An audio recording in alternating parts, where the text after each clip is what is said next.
What if your healing journey is just another ego trap? Most people believe healing is the noble path to wholeness, a journey toward light, peace, and freedom from pain. We fill our shelves with self-help books, follow mindfulness gurus, chase spiritual awakenings, and attend endless retreats in search of that elusive, healed self. We tell ourselves we're becoming better, stronger, freer. But what if this pursuit is just another illusion? What if your healing journey is not liberating you, but subtly feeding the very thing that keeps you trapped? Your ego. The same ego that once sought control through ambition now seeks control through spirituality. The same fear that once hid behind productivity now hides behind healing. What if the self-improvement industry has simply replaced one form of slavery with another? This video will take you into the hidden psychology of why healing, when driven by the ego, becomes an addiction. We'll explore how the mind disguises its hunger for identity as a quest for growth, and why true transformation demands something far more radical than constant self-fixing. By the end, you may realize healing is not about becoming more. It's about unlearning what keeps you from being. To understand how healing becomes an addiction, we must first understand the architecture of the ego. The ego is not evil. It is a structure, a psychological necessity that organizes experience and gives you a sense of identity. But like any structure, it resists collapse. It wants continuity. It fears dissolution. In Jung's words, the ego is that little light which imagines itself the sun. When you begin your healing journey, it whispers, "I will heal." Yet notice who is speaking. It is still the I. The same I that once said I will succeed now says I will heal.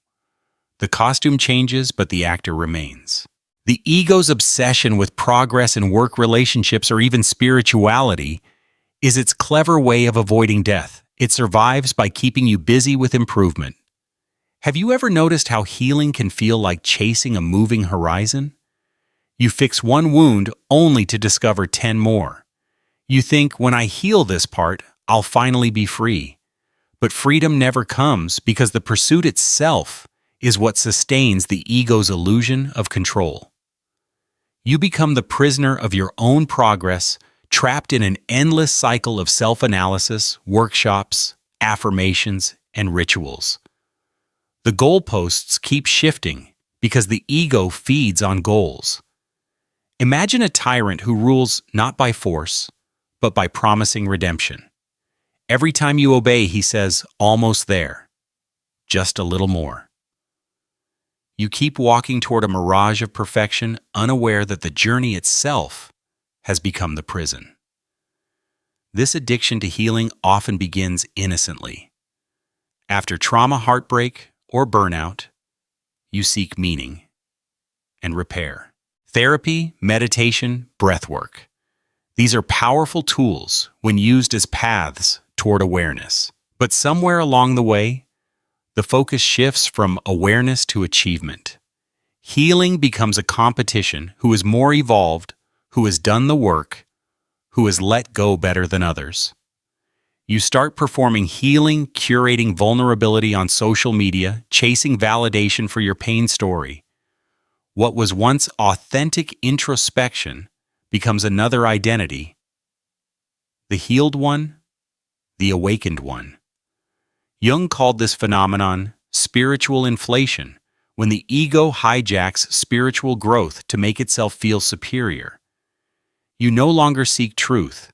You seek a more sophisticated illusion. Look closer at the culture around self-improvement. Every podcast, every influencer, every program sells one promise: you are broken, but we can fix you.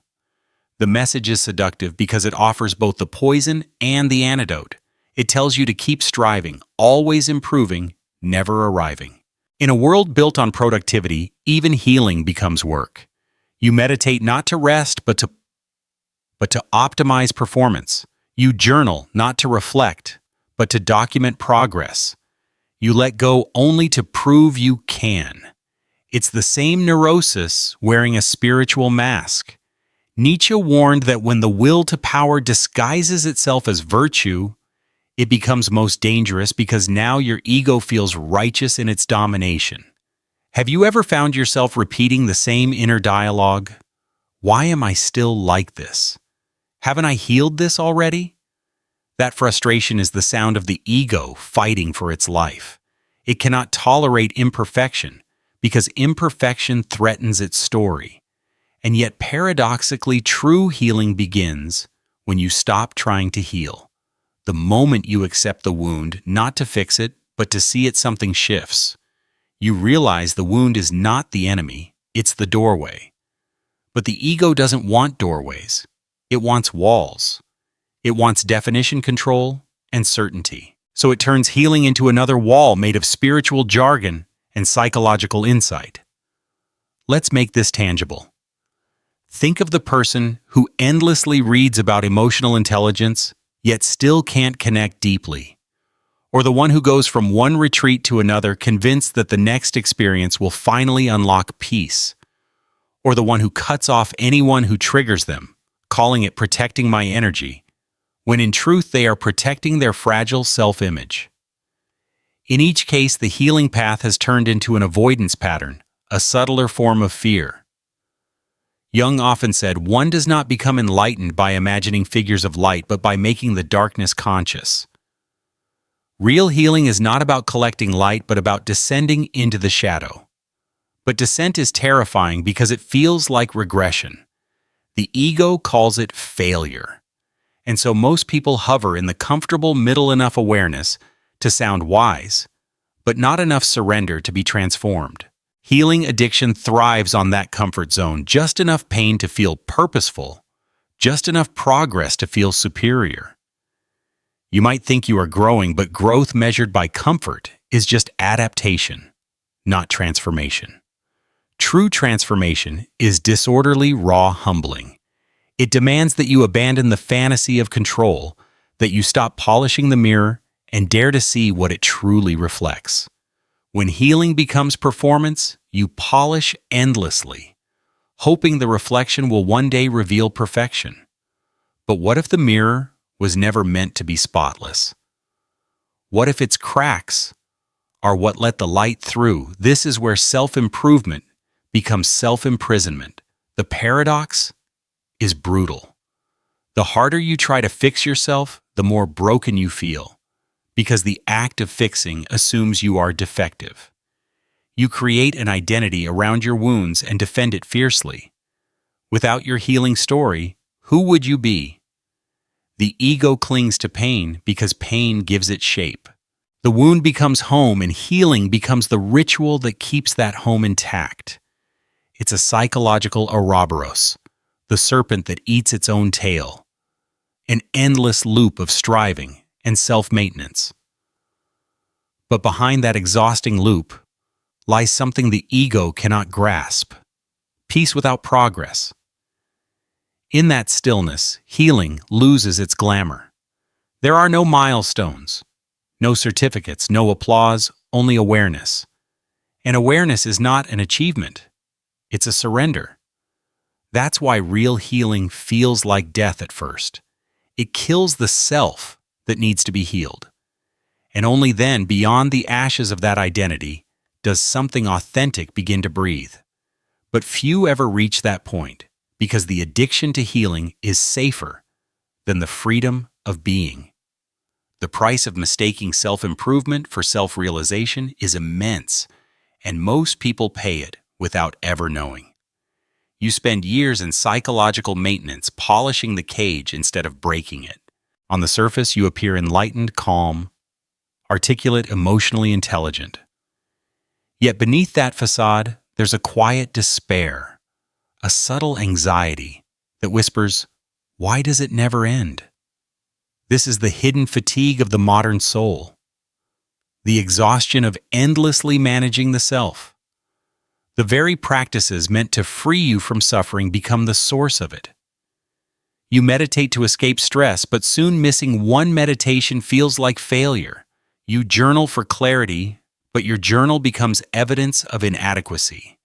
You chase vulnerability, yet perform it so often that it becomes theater. What began as an act of love turns into a ritual of control. This illusion has consequences that reach far beyond the individual. When a culture turns healing into a product, it breeds a population that is perpetually self-centered, not because people are selfish, but because they're obsessed with their own progress. It's the tyranny of introspection. Every experience becomes raw material for self-analysis. Even joy must be examined, categorized, integrated. Spontaneity dies under the microscope of perpetual awareness. The soul which longs to live is dissected instead. Carl Jung warned of this danger when he said, "The more you know yourself, the less you are yourself." Knowledge of the psyche, when not grounded in humility, inflates the ego into a spiritual monarch, ruling over insight, symbols, and dreams, yet disconnected from life itself. There is a silent epidemic of healing fatigue spreading through modern spirituality, people burnt out not from trauma, but from trying to transcend it too perfectly. The irony is cruel. In the name of freedom, we've turned awakening into labor. You can see it in how we talk about progress. I'm working on myself. I'm processing this. I'm integrating that. Even our language reveals the trap. It's all work. Where is the living? Where is the stillness? Dostoevsky once wrote, "Man only likes to count his troubles. He does not calculate his happiness." We could say the same of healing. We track our wounds like trophies, counting scars as proof of growth, mistaking pain management for depth. And yet the more we chase wholeness, the more fragmented we become. Each new version of the self demands the death of the last, and we begin to live as constant reincarnations, dying and rebirthing within the same egoic loop. One year we are the empath, the next, the shadow worker, the next, the healed feminine, or the conscious man. Identity mutates but never dissolves. It adapts to survive the next trend. The marketplace of the mind always has something new to sell. A fresh framework, a new archetype, a more efficient way to transcend suffering, but none of it touches the root. The true cost of this addiction is the loss of authenticity. Because when every emotion becomes a lesson, you stop feeling and start interpreting. When every relationship becomes a mirror, you stop loving and start diagnosing. You can't simply cry, you must observe your inner child. You can't be angry, you must integrate your shadow. Even spirituality becomes sterile. There's no chaos, no humor, no awe. Just concepts stacked on concepts, an intellectual cocoon woven from well-meaning ideas. This is not healing. This is dissociation with a halo. You become spiritually fluent, but emotionally numb. A philosopher of your own suffering, always explaining, never experiencing. The ego loves this state because it's safe. It gets to keep functioning now under the banner of awareness. It wears the robes of humility, but secretly worships mastery. Jung called this the inflation of consciousness, when the light of awareness expands too far and forgets its shadow. Awareness becomes arrogance. You start believing you can manage your psyche like a project, as if the soul were a system to optimize. But the psyche is not a machine, it's a mystery. The more you try to control it, the more it rebels. This rebellion often takes the form of subtle despair, anxiety, or numbness. The unconscious refuses to be managed. It will not be tamed by morning routines or mantras. The tragedy is that this form of suffering doesn't look like suffering. It looks like competence. It looks like someone who has it together. But inside something sacred withers spontaneity, wonder, aliveness. You trade the wild unpredictability of being human for the sterile comfort of control. You become an actor in your own life, rehearsing authenticity instead of living it. And slowly, life itself starts feeling like a performance. Nietzsche foresaw this condition when he warned of the last man, a being who has traded all risk for comfort, all depth for safety. The last man no longer believes in transcendence, only in self-maintenance. He smiles all the time, says everything is fine, and dies never having truly lived. In our age of therapy and mindfulness apps, the last man wears a mala instead of a tie, but the emptiness is the same. He lives not in chaos, but in controlled numbness. This is not theory. This is survival. Because the longer you live in the illusion of constant self-improvement, the more alienated you become from the raw truth of existence. You stop feeling the pulse of life. You lose the courage to be ordinary. You become addicted to fixing what was never broken, the living, breathing paradox that is you. And when that addiction takes hold, it doesn't matter how wise you sound, how many books you quote, or how perfectly you meditate. Deep down, you remain at war with yourself, a war disguised as healing. Real transformation begins where the performance ends. To break the addiction to healing, you must first recognize that you are not something to be fixed, but something to be understood. Jung called this the beginning of individuation, the process of becoming whole, not perfect. The first stage is recognition. You begin to see how your pursuit of healing has been driven by fear, by the ego's desperate attempt to survive in a different costume. Recognition is not about guilt. It's about clarity. You start noticing the subtle pride in saying, "I'm working on myself." You hear the anxiety hidden beneath, "I've healed from that." The moment you see this game for what it is, something softens. You no longer identify with the healer or the wounded. You start observing both. This is where the observer awakens the part of you that doesn't need a story to exist. The second stage is observation. Instead of fighting the impulse to improve, you begin to witness it. You see how the mind endlessly seeks progress, how it creates new projects to avoid stillness, but rather than condemning it, you let it be. You sit in the space between action and awareness, the silent pause where life breathes without interference. This pause is uncomfortable at first. You may feel lazy, empty, even lost. That's the ego dying. It's losing its favorite distraction, control. If you stay here long enough, you'll discover a quiet intelligence that doesn't need to be managed, what Jung called the self, the organizing principle beyond the ego. The self does not demand improvement. It invites integration. Integration is the final stage and the hardest. It's not glamorous or dramatic. It's slow, earthy, embodied. Integration means allowing what you've avoided to coexist within you, the rage, the shame, the loneliness, the longing. It means admitting that you are not above your pain, nor beneath it. You are it. In integration, opposites are reconciled: strength with vulnerability, discipline with softness, light with shadow. You stop trying to transcend humanity and begin to inhabit it fully.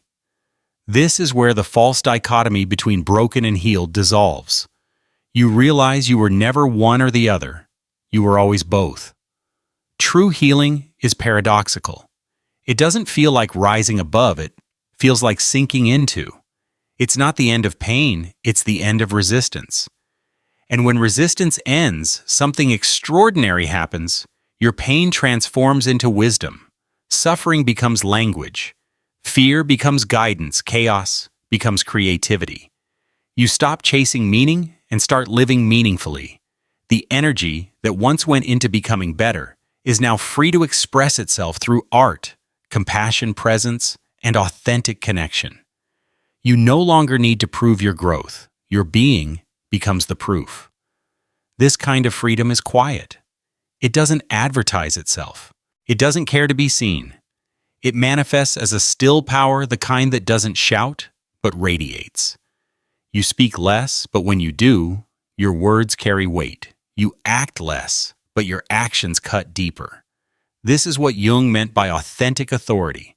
the strength that arises not from domination or discipline but from wholeness. Nietzsche described it as amor fati, the love of one's fate. To love your fate is to stop resisting your story, to see every scar as a verse in a divine poem. But make no mistake, this path is not easy. It asks you to give up the identity that has protected you. It demands the death of the healer and the rebirth of the human. It asks you to stop chasing transcendence and start embracing the ordinary, the laughter, the heartbreak, the boredom, the silence. You learn to befriend imperfection to find beauty in incompletion, and slowly you return to something ancient and forgotten peace without reason. If there's one truth this journey reveals, it's that healing was never about reaching the light. It was about remembering that you were never separate from it. When you stop trying to fix yourself, life fixes itself through you. So ask yourself, are you ready to stop performing growth and start living truth? Are you willing to let go of the comfort of progress for the mystery of being? If this reflection stirred something in you, share your thoughts below. Tell your story, not your healing story, but your human story. Subscribe if you wish to go deeper into the unseen layers of the psyche, where real freedom begins, not by becoming more, but by finally being enough.